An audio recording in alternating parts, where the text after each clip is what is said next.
नमस्कार. हवामान अंदाज आणि बातमी फेसबुक पेज, यूट्यूब चॅनलमध्ये तुम्हा सर्वांचं स्वागत.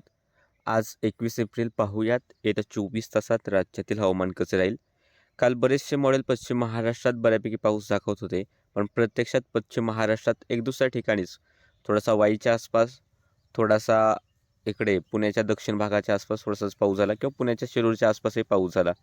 पण व्याप्ती जेवढी अपेक्षित होती तेवढी नव्हती. कारण बऱ्याच वेळा हा पूर्व मान्सून जो काय आहे, मान्सूनपूर्व जो पाऊस आहे, याचा अंदाज लावणं थोडंसं कठीण जाते. आणि सध्या जर आपण पाहिलं तर कमजोरचा पट्टा आत्ताही सक्रिय आहे, जो की कर्नाटक होऊन पश्चिम महाराष्ट्र, मराठवाडा होऊन विदर्भापर्यंत विस्तारलेला आहे. आणि त्याच्याच प्रभावाने इकडे विदर्भाच्या दक्षिण भागात, मराठवाड्यात बीडच्या थोड्याशा आसपासच्या भागात, नंतर इकडे गोवा, कोल्हापूरच्या भागांमध्ये पावसाचे ढग दाटलेत. आणि जे काही थोडंसं बाष्प पश्चिमी आवतामुळे आले, त्यामुळे नवी मुंबईच्या आसपासच्या भागापासून ते नाशिकच्या आसपासच्या भागांपर्यंत, खास करून दक्षिण पश्चिम, तर तिथपर्यंत पावसाचे ढग दाटलेले आहेत. जर आपण सॅटेलाईट इमेजमध्ये जरी पाहिलं तरी दिसेल की नवी मुंबईच्या आसपासचा भाग, रायगड, अलिबागच्या आसपासच्या भागांमध्ये पावसाचे ढग आहेत. पुण्याच्या मावळच्या आसपास आणि त्याला जे पश्चिमेकडील भाग आहेत, भीमाशंकरपेक्षा दक्षिणेकडे थोडंसं लोणावळा, खंडाळ्याच्या आसपास थोडीशी पावसाचे ढग दाटलेले दिसत आहेत. नाशिकमध्ये सुद्धा सिन्नरच्या आसपास हलक्या पावसाचे ढग आहेत. खूप मोठी पावसाची शक्यता यातून नाही. बीडचे जे उत्तरेकडील तालुके आहेत, गेवराई, माजलगाव, वडवणी, या भागांमध्ये पावसाचे ढग दाटलेत. तर त्याला लागूनच अहिल्यानगरमध्ये पाथर्डी, शेवगावकडे सुद्धा सकाळ सकाळी हलक्या पावसाचे ढग होते. आता काही भागातील ढग विरून सुद्धा गेले असतील. त्यानंतर नागपूरमध्ये सुद्धा थोड्याफार पावसाचे ढग आहेत. यवतमाळ, नांदेड, चंद्रपूर आणि गडचिरोली याही ठिकाणी पावसाचे ढग दाटलेले दिसत आहेत. तसेच कोल्हापूरच्या दक्षिणेकडील भागात आजराच्या आसपास विजांसह पाऊस सध्या सक्रिय आहे. आजरा, चंदगड, त्याला लागून असलेला गोव्याचा उत्तरेकडील भाग असेल, उत्तर गोवा, आणि शेजारचा सावंतवाडी याही भागांमध्ये थोड्याफार प्रमाणात पावसाचे ढग हे दिसत आहेत.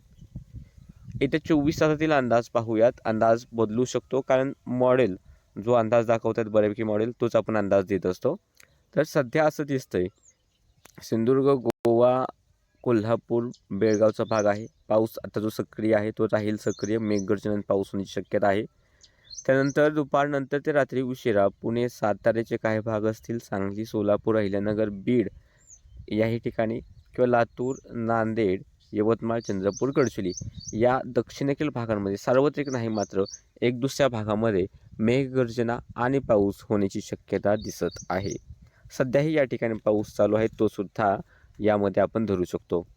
त्यानंतर नवी मुंबई, ठाणे, रायगडच्याही भागांमध्ये, उत्तरेकडील भागामध्ये थोड्या वेळापर्यंत हा गडगडाट चालूच राहील. तसेच मुंबई, ठाणे, पालघरचे राहिलेले भाग, नाशिक, धुळे, नंदुरबार, जळगाव, छत्रपती संभाजीनगर, जालना, परभणी, यवतमाळ, वर्धा, अमरावती, बुलढाणा, भंडारा, गोंदिया या ठिकाणी स्थानिक ढगनिर्मिती झाली, किंवा रत्नागिरीच्या आसपास स्थानिक ढगनिर्मिती झाली तरच एक दुसऱ्या भागात पाऊस होईल. आणि असं पण नाही की केशरी रंगात पाऊस दाखवला म्हणजे सगळीकडेच होईल. त्याही ठिकाणी काही भाग कोरडे सुद्धा राहतील, किंवा बऱ्यापैकी भाग कोरडे राहतील. व्याप्ती कमी आहे. तर नागपूरचे उत्तरेकडील भागांमध्ये सुद्धा थोडासा जो पाऊस चालू आहे तो पाऊस राहील. बाकी सध्याच्या अंदाजामध्ये इतकंच. दररोजच्या हवामानाचे अंदाज पाहण्यासाठी फेसबुक पेजला फॉलो करा, यूट्यूब चॅनल सबस्क्राईब करा. मान्सून 2026चा माझा वैयक्तिक अंदाज आपण साधारणतः 24 तारखेपर्यंत देण्याचा प्रयत्न करू. असेच व्हिडिओ पाहण्यासाठी चॅनल सबस्क्राईब करून ठेवा.